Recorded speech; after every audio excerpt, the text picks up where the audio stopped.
Гледате, ќе зборувам малку за колку е важно човекот да има намерата и да има намера кон некоја конкретна цел. Кога човекот има намера кон некоја конкретна цел и сака да оди кон некоја цел, тогаш, гледате, имате пат кој што е кон нешто, кон некоја цел, кон нешто убаво, не? Треба човекот да тргне натаму. Но што се случува доколку човекот добие препрека кон неговата цел? Сакам сега малку да цртам на таблава, се надам да ќе видиме. Гледате, ајде да кажеме човекот тргнал кон некоја цел. Имаме некоја цел. И сега како тргнал кон некоја цел, тука има препрека. Препреката која човекот ќе удри у таа цел. Препреката што прави? Целта е од другата страна на препреката. Така имаме цел од другата страна на препреката. Тука е нашата енергија и таа енергија е насочена кон нешто.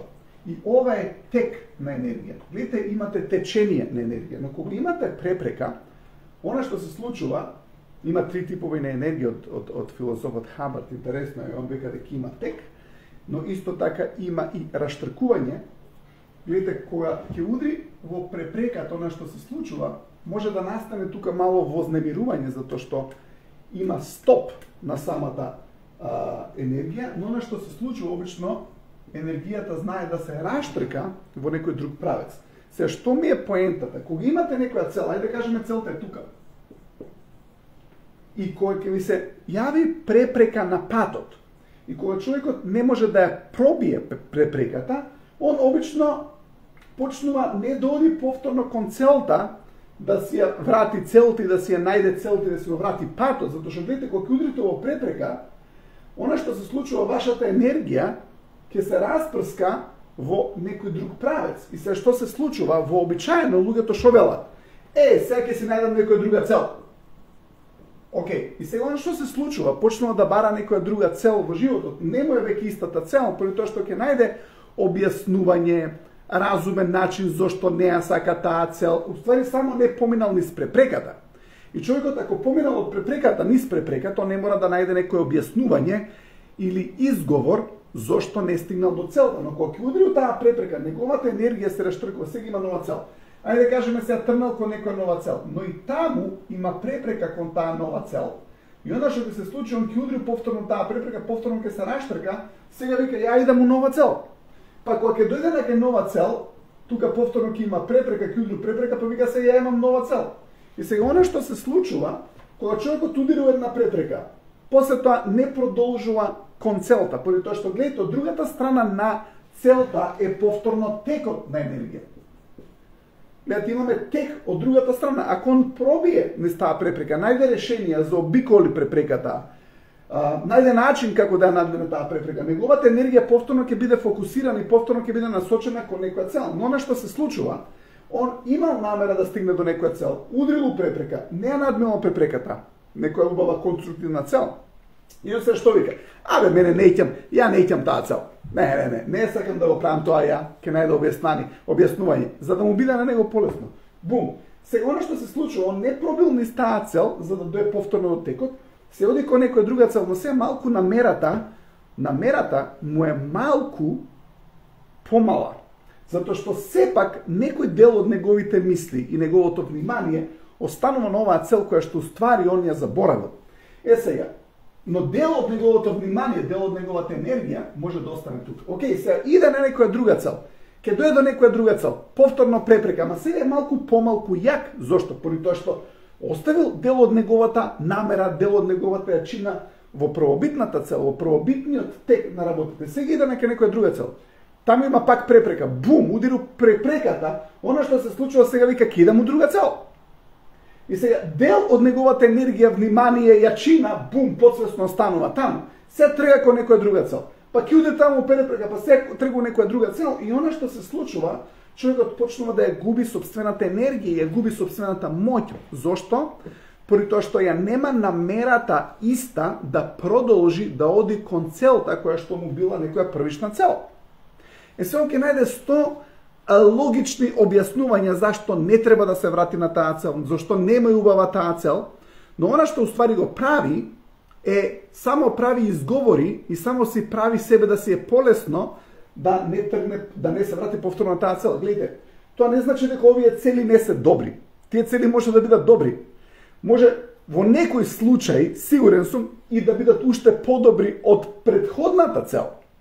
Но она што е многу важно, ако човек не се врати на оваа цел, дел од неговата јачина, енергија и сила се намалува поради тоа што не пробил низ таа цел, и ако не пробил низ таа цел, не може повторно да се врати во неговата енергија на тек, во енергија на флоу, што ја викаат американците. Флоу е течение и прав правец, нели?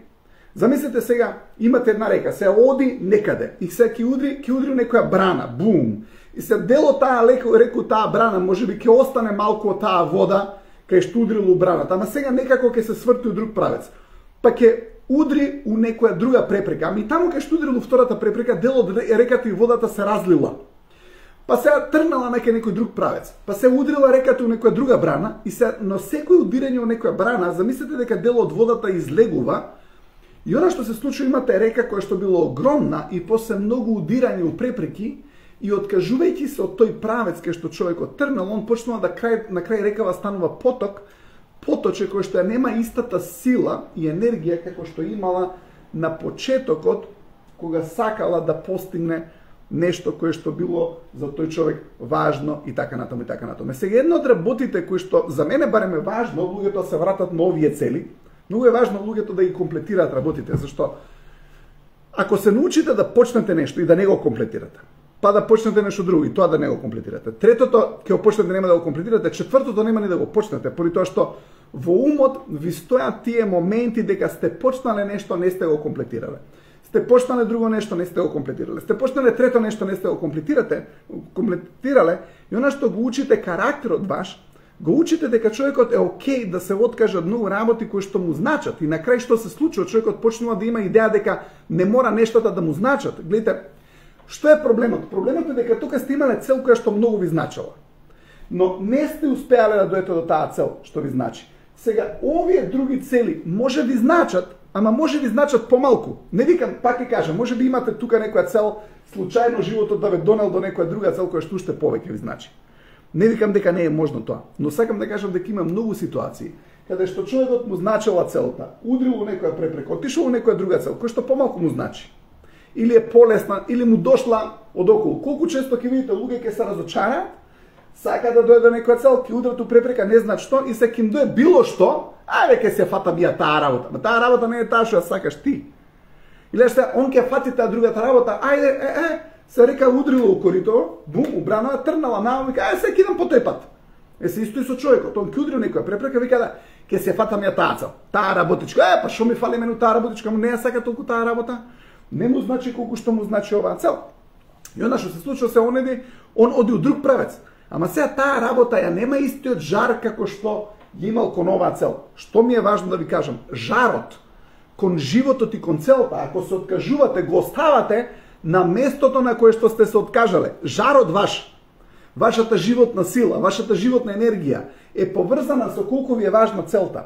И ако не пробиете низ препреките кои што се на тој пат, тогаш идете во некоја цел која што одеднаш ви се појавува во вашиот радар и простор, ама таа не била ваша цел, зашто прво не сте одбрале него, и сега сте удрило препрека, ви кажете, чекај, да би има еве друга работа. Па дај оваа работа ќе работам. Па ќе трнеш на таа работа и таму има препреки.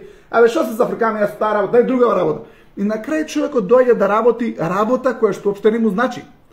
Сега што е проблем? Дека он ако ја нема целта што му значи, он нема да го има жарот и енергијата на почетниот момент кога работите на него му значеле многу. И затоа кажав еден цитат многу интересен исто од филозофов Хабард, вели сите стопови се случуваат поради пропаднати цели. Позади секој стоп постои пропадната цел. Пропадната цел значи нереализирана. Вика, постои закон во врска со ова. Се што треба да направите, да го возобновите животот и акцијата е да ја распламтите пропаднатата цел. Стоповите веднаш ќе ги снема. Гледате, многу е важно да човекот се врати на пропаднатата цел и да ја распламти пропаднатата цел, зашто така му се враќа жарот и волноста.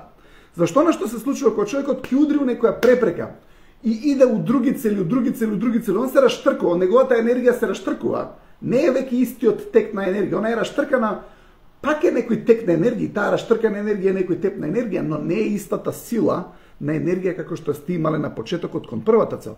Па втората препрека кога ќе биде кон втората цел ќе иде у третата цел, третата препрека у таа цел ќе однесе у четврта цел, и она што се случува така човекот ја губи сопствената сила и енергија. За пропадната цел давав еден пример, некој момче, му се свидела некоја девојка, не знам, може би се допишувале и одеднаш он ја гледа у град или каде да дека се гушнала со некој дечко, он се разочарува, доаѓа дома, другариве му доаѓаат, он више е разочаран, нема така разочаран човек, сте виделе колку нема енергијата.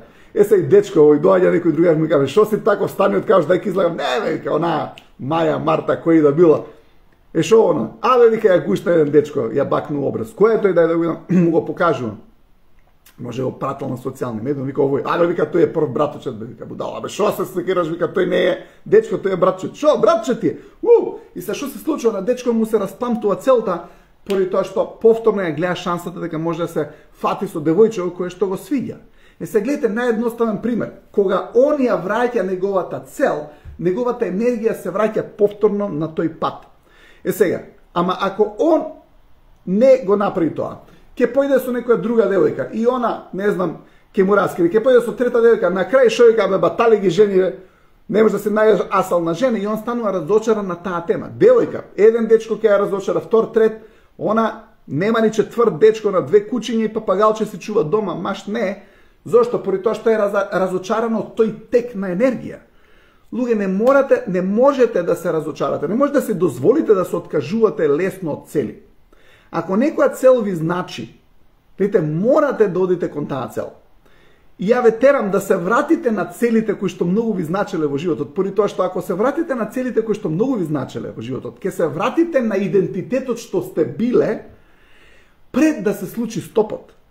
Зашто гледате, тука човекот бил еден тип на идентитет, изгледал на еден начин. Тука малку помалку има жар во неговиот живот, малку помалку енергија. Тука уште помалку жар и енергија. Тука веќе има и негативни мисли. Зошто? Затоа што стопот го натерал да има негативни мисли, затоа што се разочарал. Вика, не можеш да поминеш натаму. И кога човекот не поминува натаму, она што се случува, тука почнува да има негативни мисли, тука почнува да има негативни мисли, се отишол нааму, тука има негативни мисли. За да си ги спастри мислите и да се врати на неговиот вистински херојски идентитет, мора да се врати и на целта која што многу му значала. Така да, еве еден интересен пример за сето тоа. Пак цитатот од филозофот Хабар, вика, сите стопови се случуваат поради пропаднати цели, позади секој стоп постои пропадната цел. Постои закон во врска со ова, се што треба да направите да го возобновите животот и акцијата е да ја расплантите пропаднатата цел, стопот веднаш ќе оснема. Ви посакувам убав викенд, се гледаме повторно во понеделник, каде што ќе имаме уште еден убав лајв. Чао, имате убав викенд. Чао, чао.